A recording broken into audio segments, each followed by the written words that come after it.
Le bâtiment principal de la Saima est situé rue Jakaba, au cœur de la vieille ville de Riga. C'est un monument culturel important qui fut témoin des événements majeurs et décisifs dans l'histoire de notre pays. L'histoire du bâtiment commence en 1754, lorsque l'Ordre des Chevaliers de Livonie décide de construire son siège, un bâtiment à 2 étages pour y abriter les locaux administratifs et les salles de représentation de l'Ordre, mais aussi pour y loger ses chevaliers.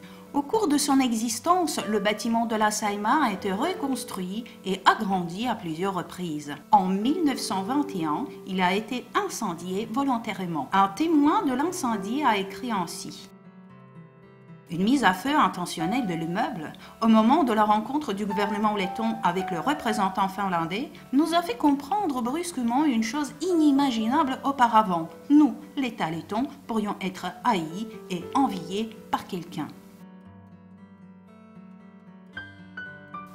Le bâtiment a repris son aspect actuel dans les années 60 du 19e siècle. Ses architectes se sont inspirés de châteaux de style Renaissance. En 1920, l'Assemblée constituante, puis 2 ans plus tard, la première Saima, ont ouvert leurs travaux à l'intérieur de ces murs.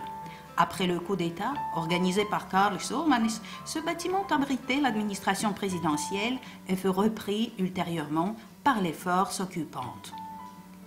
Le 4 mai 1990, les membres du Conseil suprême ont voté en faveur de la restauration de l'indépendance de la Lettonie et depuis, c'est le siège de toutes les Saimas.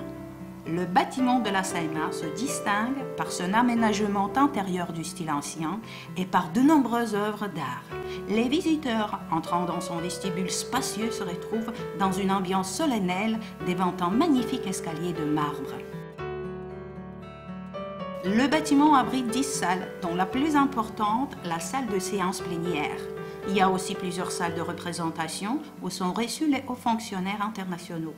Le bâtiment de la Saima est le lieu de travail des députés, mais ce monument historique et culturel important est aussi ouvert aux visiteurs.